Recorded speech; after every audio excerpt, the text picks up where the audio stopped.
বসে আছি রাজ্য তৃণমূলের সম্পাদক এবং আসানসোল জেলার কোঅর্ডিনেটর ভি সিদ্ধাসন দাসুর সঙ্গে। আমরা কিছু দাসুদাকে এখন তো রাজনৈতিক প্রেক্ষাপটে সরগরম চারিদিক রাজনৈতিক পারদ চড়ছে, কারণ ইলেকশনের নির্ঘণ্ট ঘোষণা আগেই হয়ে গেছে, প্রার্থীরাও প্রচার করছেন। দাসুদাকে আমি কোশ্চেন করি একটা। দাসুদা, আপনি তো এতদিন ধরে রাজনীতির সাথে জড়িত। তৃণমূল কংগ্রেস তো 1998 সালে তৈরি হয়েছিল। আমি 87 থেকে অল টাইম অফ পার্টি করতে 87 থেকে। এই টিএমসি যখন ফর্ম হলো 1998, সেই সময় তো মানে বাম রাজত্ব রীতিমতো দাপিয়ে বেড়াচ্ছে বাম নেতারা। লাল দুর্গ বলে পরিচিত পশ্চিম বর্ধমান, জামুরিয়া, তারপরে আসানসোল, সেই সময় রানীগঞ্জ, বিভিন্ন জায়গায়। হ্যাঁ, এবং সেই সময় আমরা দেখতে পেয়েছি যে শ্রমিক নেতা ছিল সেই সময় বিধায়ক, তখন প্রয়াত বিধায়ক গৌতম রায়চৌধুরীর ভাই স্বরূপ রায়চৌধুরী। সেই সময়ে তিনি তো শ্রমিক সংগঠনের নেতা ছিলেন, আপনিও সেই সময় আলাদা একটা শ্রমিক সংগঠন তৈরি করেছিলেন। এই দুঃসাহসটা কিভাবে পেয়েছিলেন, মানে কিভাবে এই দুঃসাহসটা দেখিয়েছিলেন? দেখুন, আমরা রাজনীতি 87 থেকে আমি অল টাইমার রাজনীতি शुरू করেছি। उस समय आसनसोल सीपीएम में चलती समय आसनसोल से बात और उस समय থেকে আমরা দেখছি 87 में 86 প্রভুদলা এমএলএ হয়েছিল আসানসোলে, কংগ্রেসের টিকিটে জিতে আসছে। সিপিএম এর চলতি সময় ছিল, আমি প্রভুদলার সঙ্গে থাকতাম, 5 বছর প্রভুদলার সঙ্গে ছিল, যার মধ্যে उस समय কংগ্রেসের সেক্রেটারি, ভাইস প্রেসিডেন্ট, জেলা সদস্য। পরে তৃণমূল কংগ্রেস হয়েছিল 98-এ, তো আমি তৃণমূল কংগ্রেসের ব্লক প্রেসিডেন্ট, পরে তৃণমূল কংগ্রেসের ইউথে जिला प्रेसिडेंट হয়েছে 98-এ, और पार्टी स्टीयरिंग कमेटी मेंबर ছিল। उस समय आसनसोल जो शिल्पांचल, जहां आसनसोल सब डिविजन 7টা যে বিধানসভা, প্রত্যেক বিধানসভা ক্ষেত্রে তো সিপিএম এর আতঙ্ক ছিল, যার বিরুদ্ধে আমরা লড়াই করতাম। আর আজকে তো রুলিং পার্টি, আজকে তো পার্টি করার একটা উৎসাহ আলাদা আছে, उस समय একটু আলাদা ছিল, বিরোধী দলের ছিল।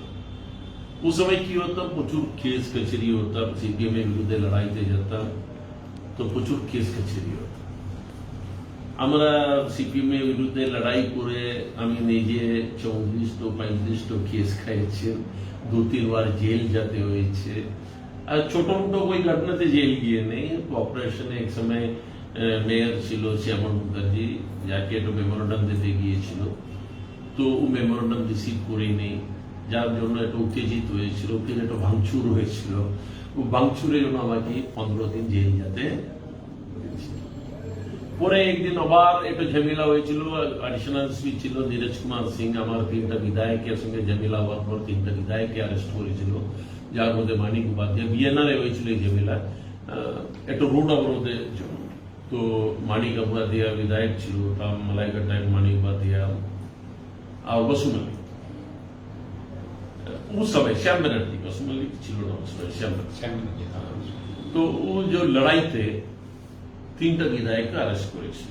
তো যে আমি প্রোটেস্ট করতে গিয়েছে, তো আমার সঙ্গে দেখা তো কি হয়েছে, তো আমি उस समय यंग जनरेशन, আমি তো গুরুত্ব দিয়ে নি অ্যাডিশনাল এসপি কে, আমি হাত চালিয়েছি, ও भी চালিয়েছি, আমি চালিয়েছি, তো আমাকে লিখে ঢুকিয়ে দিয়েছে।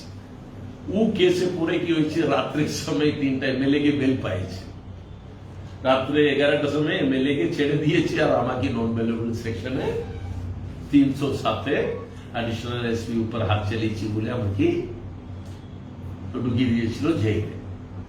এইরকম আবার একটা কেসে আমাকে যেতে হয়েছে, পলিটিক্যাল কেসে।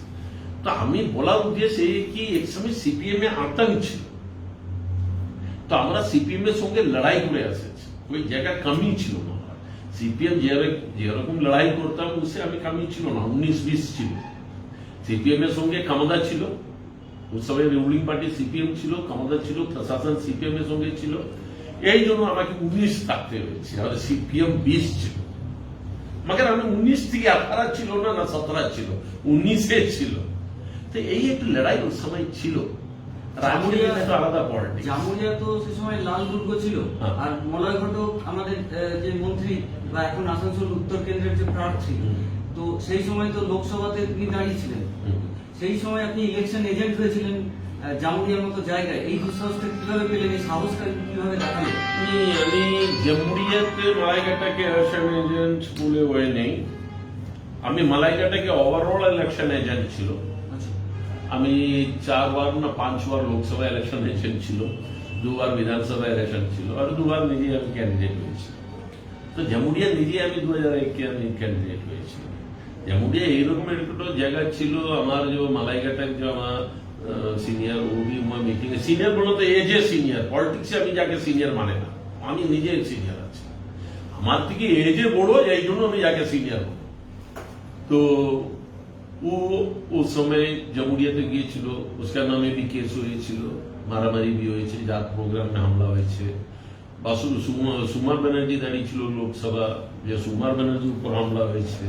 প্রদীপ ভট্টাচার্য দাঁড়িয়েছিল 89-এ লোকসভাতে, প্রদীপ ভট্টাচার্যের উপর হামলা হয়েছে। 91-এ ডিপি রয় দাঁড়িয়েছিল লোকসভাতে, ডিপি রয়ের উপর হামলা হয়েছে। সন্তোষ দা এমএলএ তে দাঁড়িয়েছিল, তো সন্তোষ দা উপর হামলা হয়েছে জামুরিয়াতে। তো জামুরিয়া এরকম একটা বিধানসভা ছিল যে যাতা যার উপর হামলা হতো। মানে ওই জামুরিয়াতে আমি বিধানসভা লড়েছি 2011-তে, কারোর কই ক্ষমতা ছিল না আমার সামনে দাঁড়িয়ে একটু বাজে কথা বলার, নেতে হামলা করার, কারোর ক্ষমতা ছিল। জামুরিয়া থেকে তো এর আগের বারও আপনি দাঁড়িয়েছিলেন, কিন্তু সে সময় আপনি পরাজিত হন। তো তার পরবর্তীকালে এমন একজন ক্যান্ডিডেট, আপনার তো এই 7টা বিধানসভা মধ্যে মনে হয় না আপনার যে আপনি বঞ্চিত হচ্ছেন এর আগে? কারণ হচ্ছে যে নেই, আমি বঞ্চিত কেন হয়েছে? আমি এই কথা আমাকে ভালো লাগে না যে কথা আপনি জিজ্ঞেস করেছেন। কেন? আমি 2016-তে হারিয়ে গেছি 7,000 সামথিং। আমাকে প্রচুর লোক বলতেন, দাসুদা তোমাকে নিজেই লোক হারিয়ে দিয়েছে। আমি ওই একটা বিশ্বাস করে, আমি একটা ফিগার ছিল, এই জন্য কই চাইছিল না দাসু জিতে আসে, আমার দলের মধ্যে বি চাইছিল না দাসু জিতে আসে। এই জন্য যে কি করেছে আমি জানি না, মানে আমি ফাইট করেছি। আর জামুরিয়া মানুষের সঙ্গে থাকিয়েছে। জামুরিয়া মানুষ, কিছু লোক আছে যে গ্রুপিজম রাজনীতির মধ্যে পড়ে যেও আমার বিরুদ্ধে বলতে পারে, বাকি সাধারণ যে লোক আছে পারে না। এইবার তো আপনি ভোটে দাঁড়াননি বা দল আপনাকে মনোনীত করেনি, সেটা আপনি কিভাবে দেখছেন? নেই, আমি পাইলে থেকে দেখুন, এই ইলেকশন আমার জন্য সুটেবল নেই। আমি ইলেকশনে দাঁড়িয়েছি, তো আমি ইলেকশনে হারিয়ে গেছি। আমাকে লাগছে ইলেকশন আমার জন্য সুটেবল নেই, বিধানসভা ইলেকশন। এই জন্য বিধানসভা আমার সঙ্গে কথা হয়েছে, ওই একটা কথা বলেছে যে কথা আমি করছি। আমি তো পার্টি নেত্রী মমতা দিকে দেখে রাজনীতি করি। আমি তৃণমূল কংগ্রেস করছি মমতা দিকে দেখে, আর 1990 থেকে মমতা দির সঙ্গে আছে। যে মমতা দি ওই সময় ওয়েস্ট বেঙ্গলের যুব কংগ্রেসের প্রেসিডেন্ট ছিল, আমরা ব্লকের প্রেসিডেন্ট ছিল আসানসোল, তো ওই সময় থেকে মমতা দির সঙ্গে আছে। আর এই জন্য মমতা দির সঙ্গে বেমানি করতে পারে না। কিছু লোক আছে মমতা দি যাকে পরিচয় দিয়েছে, যার জন্য ও এমএলএ হয়েছেন, ওরা বড় বড় পদ পাইছেন, পরে ওরা পালাই গেছে। আর কিছু লোক আছে এখন মমতা দি করছেন, যার মধ্যে কিছু লোক পালাই যাবে। আমি বিশ্বাস আছে ক্ষমতা যে ভোগেছে, ও চাইছে আমি চিরকাল ক্ষমতাতে থাকবে। তো চিরকাল ক্ষমতাতে থাকবে, তো দেখছি তৃণমূলের মধ্যে টানাটানি চলছে, তো ক্ষমতার জন্য পালিয়ে যাবে আমরা জানে। আর আমরা যে আছেন তৃণমূল কংগ্রেসে আছে, তৃণমূল কংগ্রেসে থাকবো, আমরা ক্ষমতা কোই ফ্যাক্টর নেই। কথা বুঝেছেন? আসানসোলের যে বড় বড় নেতার যার নাম লিখছেন, আপনি যে নাম লিখছেন, ই কি তৃণমূলে থাকবে? এবি তো পালিয়ে যাবে। আগে তৃণমূলে একটু টানাটানি শুরু হয়ে যায় না, কিছু সিটে টানাটানি হবে, তো পাইলে এইসব নাম্বার পালিয়ে যাবে। আজকে দিদি করছে, যার উপর বিশ্বাস করার দরকার নেই। আমি নিজে জানে যার মধ্যে কি আছে, এইসব ধন্দাবাজ লোক আছে, এই লোক আজকে আছে, কালকে পালিয়ে যেতে পারে। আর দাসু কাল भी তৃণমূল কংগ্রেসে আছে, আজ भी তৃণমূল কংগ্রেসে আছে, আগামী কাল भी তৃণমূল কংগ্রেসে থাকবে। জিতেন্দ্র তিওয়ারি তো তৃণমূল কংগ্রেসের সময় মেয়র ছিলেন, এবং সেই সময় আপনার রবীন্দ্র ভবন তারপরে তার পাশে পতঞ্জলি কফি হাউস এবং আর্ট গ্যালারি, এই তিনটে কাজ হয়েছে, বিভিন্ন কাজ হয়েছে। তো তিনি তো মেয়র থাকাকালীন এই কাজটা করেছেন, এখনো তিনি বিজেপিতে যোগদান করার পরও তিনি বলতেই পারেন যে আমি মেয়র থাকাকালীন এটা করেছিলাম। তো আপনি কি মনে করছেন সেটা তার জন্যই এটা হয়েছে? আমি একই কথা বলবো, তৃণমূল কংগ্রেসকে দুটো লোক সর্বনাশ করেছে এই 4-5 বরস 6-7 বরস।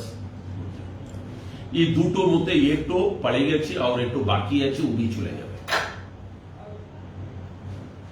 মমতাদি থাকবে, তৃণমূল কংগ্রেস থাকবে, আর তৃণমূল কংগ্রেস ক্ষমতাতে থাকবে। যে স্বার্থে কিছু নেতা আছে, আমি খালি জিদনকে দোষ দেব না। জিদন পড়ে গেছে, নিজের স্বার্থে পড়ে গেছে, নিজে বাঁচার জন্য পড়ে গেছে। জিদনকে যে কে চিন্তা, মমতাদি আশীর্বাদ না থাকতেন তো জিদনকে কই চিন্তা? জিদন এমএলএ হয়েছে, মেয়র হয়েছে, জেলা প্রেসিডেন্ট হয়েছে মমতাদি আশীর্বাদ। বা জিদনের মধ্যে भी একটা হ্যাবিট আসে গেছিল, নিজের নামে গুণগান গাওয়া, নিজের নামে ফেসবুক চালাবা, নিজের নামে জিন্দাবাদ করাবা, আর নিজের লবি তৈয়ার করা, আর নিজের লোককে পোর্টফোলিও করে দেওয়া। তো আমি দেখছি ওই জিদেন যে শিখেছি, কার থেকে শিখেছে? বি শিবদর্শন দাসু থেকে শিখিনি, আমার সঙ্গে থাকছিল, আলাদা ব্যাপার। দাসু আজ পর্যন্ত যে পোস্টে আসেছেন, পার্টিতে আমি 11 বছর জেলা প্রেসিডেন্ট ছিল, ইউথে 6 বছর ইউথে জেলা প্রেসিডেন্ট ছিল, আমি কংগ্রেসের আমলে আমি 7 বছর কংগ্রেসের ইউথে প্রেসিডেন্ট ছিল। আমি কাউকে মাইম্যান পলিটিক্স, আমি কাউকে মাইম্যান আমার সঙ্গে যে দিন রাত থাকে, কাউকে আমি একটা পোর্টফোলিও দিয়ে দিই। ও আপনি অল্টারনেটিভ দেখুন, জিদেন যে করেছে, কাকে দেখে করেছে, আর যে সিনিয়র পার্সন আছে যাকে দেখে করেছে, ও भी এইরকম করেছে। নিজের লোককে পোর্টফোলিও দেবে, নিজের লোককে চাকরি দেবে, আর নিজের লোকও রাখবেন দাদা জিন্দাবাদ করার জন্য, কিছু লোকও রাখবেন। আর দাদা ছেড়ে কিছু নেই, দাদা ফ্যান্স ক্লাব, আর দাদা আসানসোলে ভূমিপুত্র, এইসব করে ও দেখিয়েছে, জিদন भी শিখিয়েছে। এই দুটো মাল মিলে তো সর্বনাশ করেছে তৃণমূল কংগ্রেস। এই দুটো মাল মিলিয়ে তৃণমূল কংগ্রেসকে সবাই চায়, মমতাদির নেতৃত্বকে সবাই মেনে চলতে চায়, আর চলছে। কেন? এই দল গঠন করেছে মমতাদি, প্রচুর কষ্ট করে গঠন করেছে। তো আজকে তৃণমূল কংগ্রেস এই জায়গাতে লেগে আসছে, আমাকে খারাপ লাগছে। একটু নেতা দাঁড়িয়ে বলছে না আমি মমতাদির জন্য আজকে এই জায়গাতে আছে, বি শিবদাসন দাসু ছেড়ে একটু নেতা বলছে না, এই একটু খারাপ লাগছে। একটু নেতা বিজেপি বিরুদ্ধে, বিজেপি অমিত শাহ থেকে শুরু করে, মোদী থেকে শুরু করে, বিজয় বর্গিয়া থেকে শুরু করে, আর আপনার দিলীপ ঘোষ থেকে শুরু করে, যত বিজেপি নেতা, এই শুভেন্দু অধিকারী থেকে শুরু করে, একটু নেতা যার বিরুদ্ধে বলছে না, বিজেপি বিরুদ্ধে আঙুল তুলছে না। আর একটু নেতা দাঁড়িয়ে বলছে না আমি মমতাদি আশীর্বাদে হয়েছে, কাউকে এমএলএ করেছে, কাউকে মন্ত্রী করেছেন, কাউকে পার্টিতে দায়িত্ব দিয়েছেন, কাউকে ডিএডিএ চেয়ারম্যান করেছেন, কাউকে জেলা প্রেসিডেন্ট করেছেন, কাউকে অমুক করেছেন, কাউকে অমুক করেছেন, এইসব মমতাদি আশীর্বাদে হয়েছে। তো আপনি বলুন আমি আজকে মমতাদির জন্য আজকে আমি রাজনীতিতে আছেন, মমতাদির জন্য আমার পাইজে আছেন, বলুন। আপনি নিজে গুণগান কেন গাচ্ছেন, মমতাদির নাম কেন লিখছেন না? এই জন্য আমার সঙ্গে ডিফারেন্স, এই জন্য এইসব নেতার সঙ্গে আমার ডিফারেন্স। আপনার যে মমতাদি আশীর্বাদে আপনি এই জায়গায় দাঁড়িয়ে আছেন, তো মমতাদির নাম নিতে আপনাকে কি খারাপ লাগছে? আজকে দাসু বলছেন আমাকে কে চিন্তা, আমার পাড়া 4টা ছেলে ছেড়ে আমাকে কই চিন্তা না। ওই জায়গা থেকে আজকে আমি এই জায়গাতে আসেছি, আজকে আপনি আমার সঙ্গে ইন্টারভিউতে আসেছেন, কেন আসেছি? জিজ্ঞেস করার জন্য, কথা বলার জন্য। মমতাদি জায়গা দিয়েছি বলে আপনি আমাকে আমার পাশে আসেছেন। আমি মমতাদির জন্য দাসু, আজকে মমতাদি আশীর্বাদে দাসু। আর মমতাদি আশীর্বাদ না থাকতাম তো আমার পাড়াতে একটা ছেলে হতাম আমি, আর कोई প্রাইভেট কোম্পানিতে চাকরি করে সংসার চালাতাম। তো এই আমার নেতা কই বুঝতে পারছে না, আমার নেতা কেন এই মানছে না, আর নিজেকে বলছে আমি আমি আমি কে? এই দলের মধ্যে কে আছে? আমি যার কি দেন আছে পার্টিতে, কি দেন আছে, আর কি ভূমিপুত্র আছে? আমি এই জানতে চাইছি কি ভূমিপুত্র আছে? কি বাকি সব বাহারের লোক আছে নাকি? ওই একটা লোক ভূমিপুত্র, বাকি সব বাহারের লোক? এই সব আমরা মানে না। আমরা মমতাদিকে দেখে রাজনীতি করছি। আমার বিশ্বাস আছে মমতাদি যে যে ক্যান্ডিডেট করেছে ও মালাইকাটাকে ও उज्जवल चैटर्जी हो, विधान उपाध्याय हो, सैनी घोष है और तापस बनर्जी है, नारायण चक्रवर्ती है और अपना प्रदीप मुजुमदार है और हमारा विश्वनाथ परियार है। सब भारी बहुमते जीते आसবে। প্রত্যেক ক্যান্ডিডেট বিজেপিকে পরাজিত করবে, সিপিএম আর কংগ্রেসকে জোটকে পরাজিত করে ভারী বহুমতে জিতে আসবে। আর তৃণমূলে ইয়া যে কালকে চলতি ছিল তৃণমূলে এই জেলা থেকে সবচেয়ে বেশি বিধায়ক তৃণমূল দিয়েছে, আগামীকাল বি বেশি বিধায়ক তৃণমূল দেবে। আসানসোলকে স্মার্ট সিটি করার জন্য আসানসোলের সাংসদ বাবু চুকিও দিল্লিতে তদবির করেছিলেন, কিন্তু তারপর থেকে অভিযোগ আসছে বা অভিযোগ করছেন তারা যে তৃণমূলের সদিচ্ছার জন্য আসানসোলের স্মার্ট সিটি হচ্ছে না। কে বলেছে? বিজেপির পক্ষ থেকে অভিযোগ করা হয়। আরে বিজেপি জন্ম তো 2014 আসানসোলে হয়েছে। ভারতবর্ষে হতে পারে 1980 বিজেপি জন্ম হয়েছে, আর আসানসোলে বিজেপি জন্ম হয়েছে 2014 বাবুল এমপিও হওয়ার পর। বাবুল এমপিও কে কি করেছে আসানসোলে? अगर बाबुल आसनसोल जब भालो काज करतम तो ये बीजेपी जे पार्टी लीडरशिप बाबुल को आसनसोल सब डिविजन থেকে কেন একটু সিট দিয়ে না? পশ্চিম বর্ধমান জেলা থেকে কেন একটু বিধানসভা সিট বাবুলকে দিয়ে নেই? বাবুলকে কেন টালিগঞ্জে লেগে গিয়েছে? বাবুল ভালো কাজ করেছেন, মানুষের সঙ্গে রিলেটেড আছেন বাবুল, তো বাবুলকে আসানসোল সাব ডিভিশনের মধ্যে একটু সিট বাবুলকে দেওয়ার দরকার ছিল, কেন দিয়ে নেই? তো বাবুল ইয়া কিছু করেই নেই, কিচ্ছু করেনি, মানুষ যাকে দেখতে চায়। ও স্মার্ট সিটি কথা আপনি ছেড়ে দিন, কি করেছেন আপনি বলুন, ঠিক আছে? আপনি বলুন বাবুল কি করেছে? কিছু করে না। তাহলে আপনি বলছেন এর পরবর্তীকালে আসানসোল স্মার্ট সিটি করবার জন্য আপনারা উদ্যোগ নেবেন? যে করবে দেখুন, আমি এই কথা আমি এখন বলার জায়গাতে নেই। আমি একই কথা বলবো, মমতাদি আশীর্বাদ আজকে যে প্রার্থী দাঁড়িয়েছে জিতে আসতে দিন। পশ্চিম বেঙ্গলের উন্নয়নের জন্য মমতাদি পশ্চিম বেঙ্গলের মুখ্যমন্ত্রী হওয়ার পর এই 10 বছরে যত কাজ করেছেন পশ্চিম বেঙ্গলের মানুষের মধ্যে আছে, ঠিক আছে? এত আর যে উন্নয়নের কাজ মমতাদি করবে এ মানুষের বিশ্বাস আছে। আমরা তৃণমূল কংগ্রেসের লোক তো বলবে, আমরা তৃণমূল কংগ্রেসের লোক আমরা নেত্রী গুণগান তো গাবে, আমরা তো গাবে, বলবে আমরা নেত্রী বড় কাজ করেছে।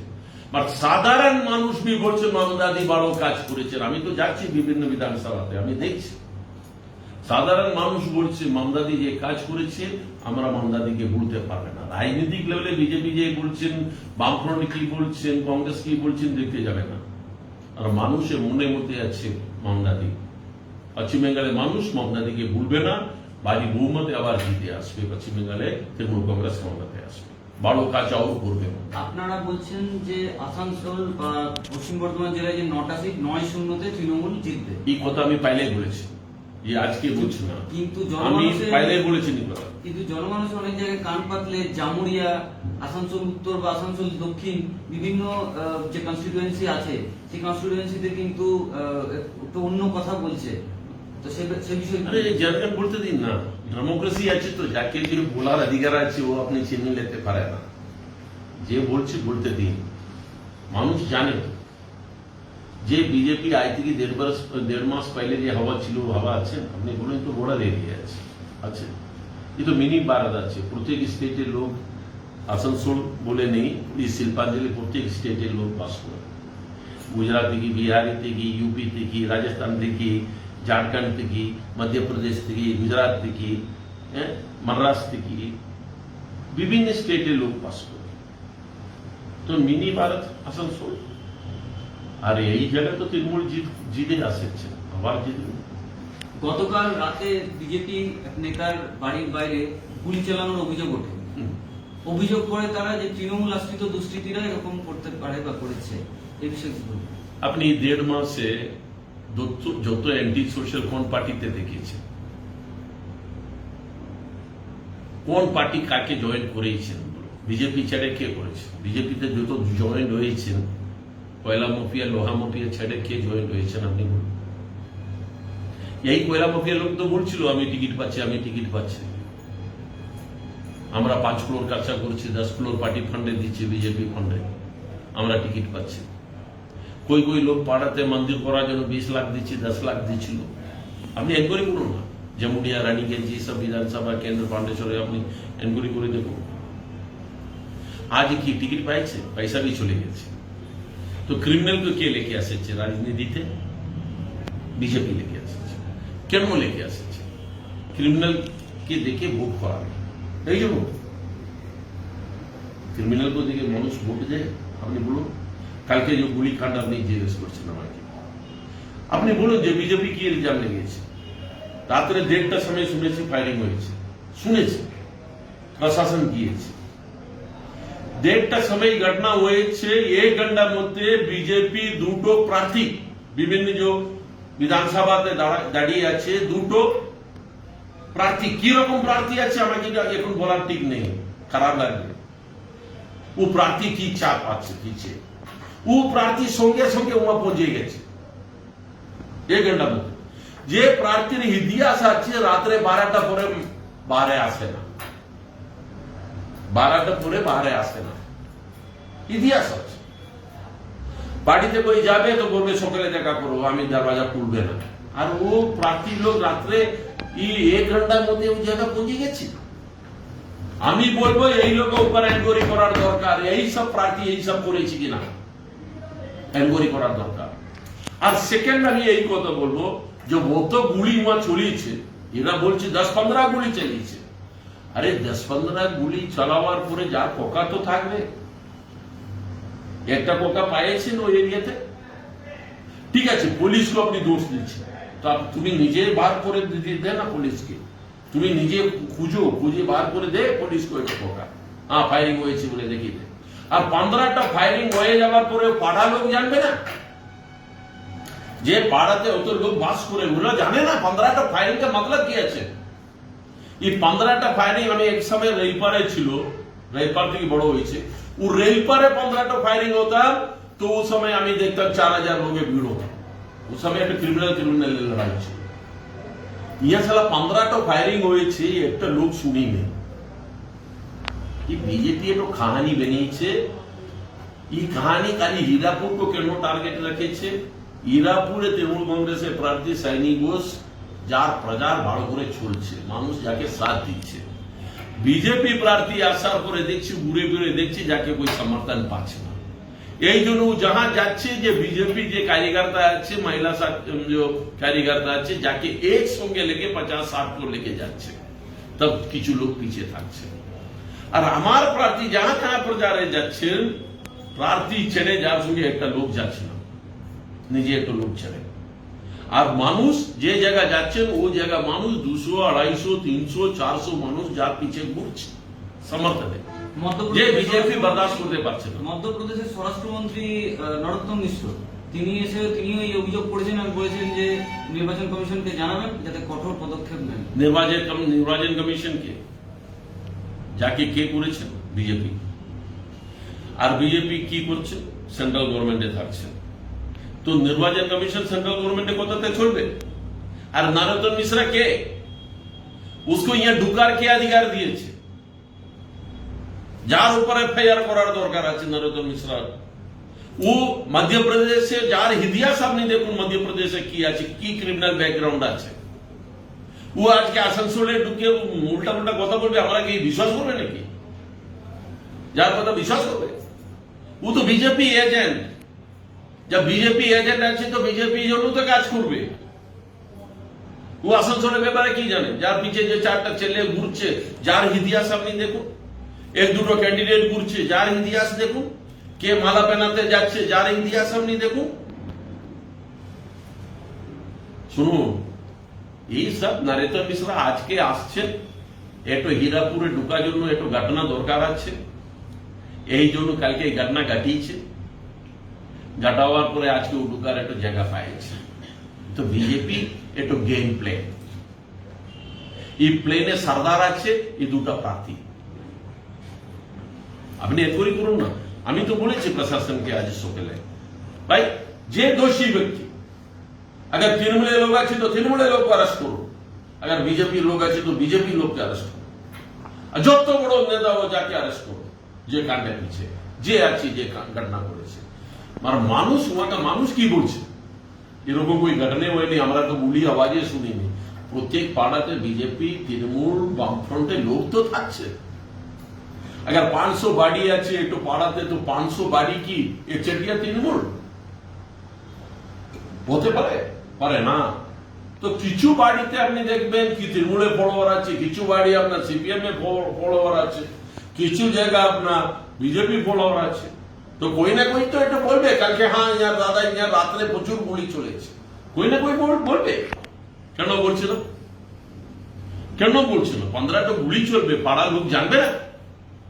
আজকে আপনি যে জায়গাতে বসে আছেন নিয়ে একটা গুলি চলবে না, আপনার চেলিডাঙ্গা পর্যন্ত আওয়াজ যাবে, 3 কিলোমিটার দূর পর্যন্ত আওয়াজ যাবে দিনে।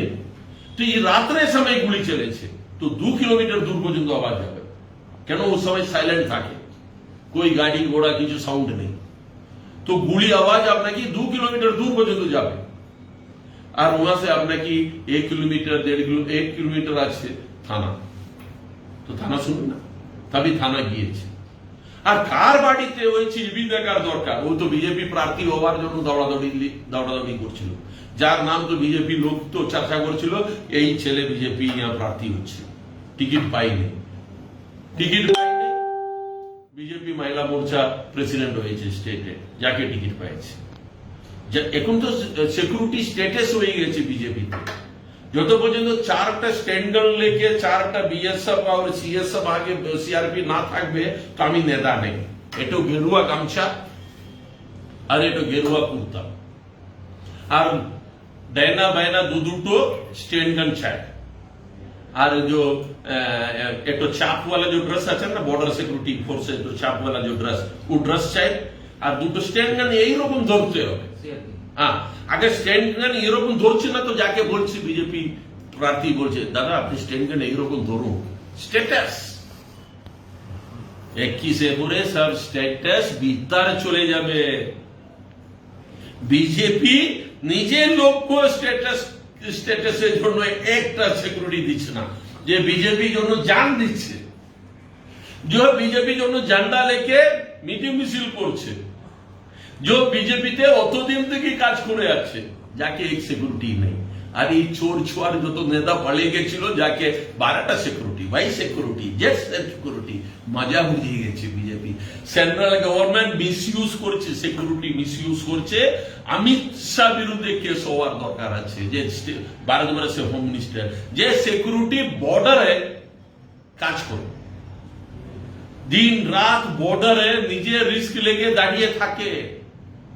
জল পাওয়া যায় না, টাইম পার খাবার পাওয়া যায় না, বিবি বাচ্চার সঙ্গে দেখা করার জন্য টাইম পাচ্ছে না, ফোন করার জন্য ফোন করতে পারে না, বর্ডারে দাঁড়িয়ে থাকে নিজের জীবন ছেড়ে দেশের সুরক্ষার জন্য। ও সিকিউরিটি को लेके আসছে এই চোর লোক সিকিউরিটি দেওয়ার জন্য। এই গভর্নমেন্টকে পদত্যাগ করার দরকার আছে, গভর্নমেন্টের বিরুদ্ধে লোকসভাতে আওয়াজ তোলার দরকার আছে। সিকিউরিটিকে মিসইউজ করছে, এটা ভালো লোককে সিকিউরিটি দিন, যার এটা ভালো ইমেজ আছে। আপনি কাকে সিকিউরিটি দিয়েছে? শুভেন্দু তৃণমূল থেকে চুরি চুমারি করে একটা লুটে চলে গেছে। পুরা পশ্চিম বেঙ্গলের মানুষ গলি গলিতে জানে শুভেন্দু লুটে গিয়েছে, তৃণমূলকে বরবাদ করে গিয়েছে, অত টাকা কামিয়ে গিয়েছে। যাকে সিকিউরিটি দিয়েছে আর কাকে দিয়েছে আমি নাম নিতে চাইছি না, এক একটা লোকের ইতিহাস আপনি দেখুন। আর বিজেপি এটা তথাগত রায়কে কেন দিচ্ছে না? রাহুল সিনহা পিছে কেন ওয়াই সিকিউরিটি দিচ্ছে না? ও তো বিজেপির লোক, অরিজিনাল লোক। वाई श्रेणी सिक्योरिटी तो उसको देवार दरकार আছে। वो बीजेपी एक समय अपना स्टेट प्रेसिडेंट ছিল, যে সময় বিজেপি করার লোক ছিল না। তথাগত রায়, রাহুল সিনহা, এই এরকম প্রচুর সিনিয়র নেতা আছে। আজকে বিজেপি কি করছে? তৃণমূল থেকে পালিয়ে আসো, লুটে ফুটে কামিয়ে আসো। আর তৃণমূলে পায়, আগে তৃণমূল থেকে যে পালিয়ে গেছে, যার আগে বাইরে আছে তৃণমূলের লোক আমাকে মারবে, তো সিকিউরিটি দেওয়ার দরকার আছে। তো আপনি একটা কাজ করুন না, আপনি এইরকম কোই নেতা আছে, ও নেতা কেন এফআইআর করছে না থানাতে? ঠিক আছে, স্টেটে পুলিশ মানছে না, তুমি বলতে পারে আমি একটু সিকিউরিটির জন্য আপিল করেছিল, আমার জানের খাতরা আছে, আমার জীবন রক্ষা করার জন্য সিকিউরিটি দিয়া হবে। তুমি আপিল করেছো আজ পর্যন্ত? আগে আপিল করার পরে তোমাকে সিকিউরিটি দিয়ে নেই, তোমাকে কেন্দ্রীয় হোম মিনিস্টার को जाना है जिसको জানাবার আছে জানাবে আর ওই জায়গা থেকে তুমি সিকিউরিটি পাওয়া যাবে ইয়া তো করি নেই ইয়া তো আপিল পর্যন্ত কই করে না কেন ওয়েস্ট বেঙ্গল পুলিশ কাকে খারাপ লাগছে কেন দুবলা পাতলা আছে চেহারা সিভিলে থাকে আর একটু পিস্তল লেগে থাকে এই জন্য ও স্ট্যাটাস পাচ্ছে না তো স্ট্যাটাস কি আছে স্ট্যান্ড গান দরকার আছে তো চার তো স্ট্যান্ড গান লেগে চলতে হবে আমার দেয় না স্ট্যান্ড গান লেগে চলতে হবে তো আপনি এনকোয়ারি করে দেখুন যে ঘটনা হয়েছে যার পিছে কি আপনার সিকিউরিটি দরকার আছে কিনা দেখুন খেলা আছে কিনা সিকিউরিটির খেলা আছে কিনা কিছুদিন পহলে আপনার চিত্রা পাশে তো এরকম ঘটনা হয়েছিল পরে ও সিকিউরিটি পেয়েছে এইরকমই খেলা হচ্ছে কিনা দেখুন আর যার বাবার ইতিহাস দেখুন আপনি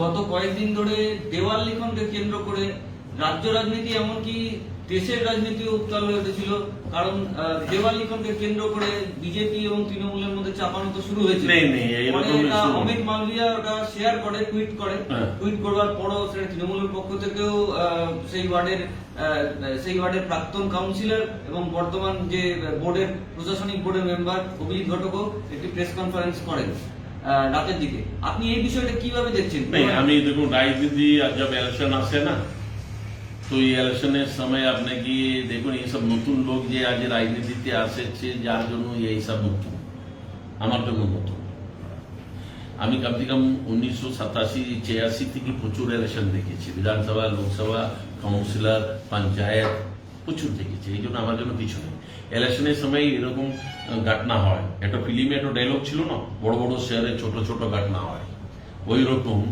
এই আপনার ইলেকশনের সময় এরকম ঘটনা হয় কারোর পোস্টাল সরিয়ে দিয়েছে কারোর ব্যানার কাটে দিয়েছে কারোর দেওয়াল লেখালেখিতে কাছড়া পুছিয়ে দিয়েছে কারোর লেখালেখি করতে দিয়ে নেই কারোর ব্যানার খোলার জন্য মারামারি হয়েছে চিলাচিলি হয়েছে দোনো পক্ষ থেকে এইসব ইলেকশনের সময় হয় उसको অত গুরুত্ব দেওয়ার কোই দরকার যার দেওয়াল আছে আপনি যে ইলেকশন কমিশনের যে নিয়ম আছে নিয়মের মধ্যে আপনি যাবেন যার এনওসি হাতে লেখে রাখুন হাতে এনওসি লেখে রাখার পরে যার দেওয়ালে লিখুন কোই কমপ্লেন হবে না আগে কোই কমপ্লেন করছেন আপনি দেখিয়ে দিবেন আমাকে এনওসি ও দিয়েছে প্রশাসনকে জানিয়ে দিন এনওসি পাওয়ার পরে আপনি আমি দেওয়াল লিখেছি এনওসি পাওয়ার পরে দেওয়াল লিখেছি প্রশাসনকে জানিয়ে দিন ইলেকশন কমিশন আছে তো এখন তো ইলেকশন কমিশনের নিয়মের মধ্যে পড়ছেন এক এক বিধানসভা দায়িত্বতে এক এক লোককে বসিয়ে রেখেছে তো আপনি যে বিধানসভা দায়িত্বতে যে বসে আছে যাকে দেখিয়ে দিন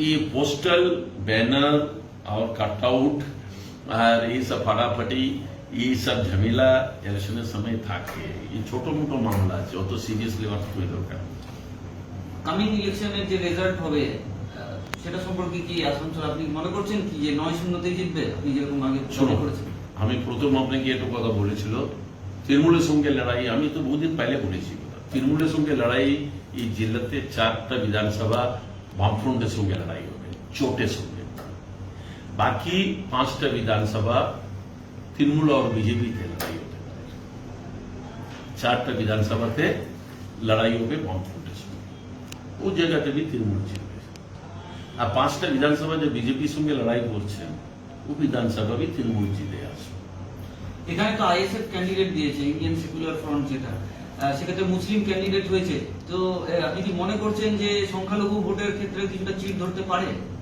আমি এই কথাতে যাব না এই আসানসোল নর্থে ব্যাপার আমি এই কথাতে বলতে চাই না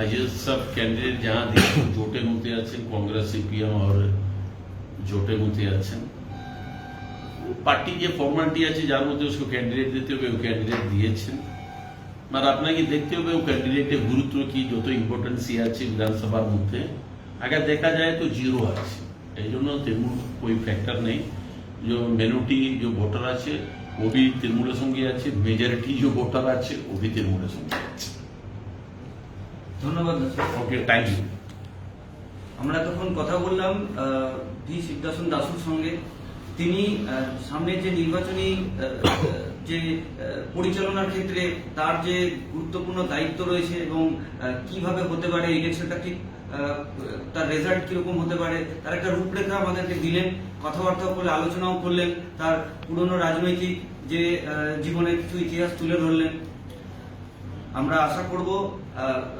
আমরা কনগ্রাচুলেশন জানাবো আগে থেকে, তিনি জিতে আসুন, তার দল জিতে আসুন। আসানসোল থেকে সৌরদীপ্ত সেনগুপ্ত।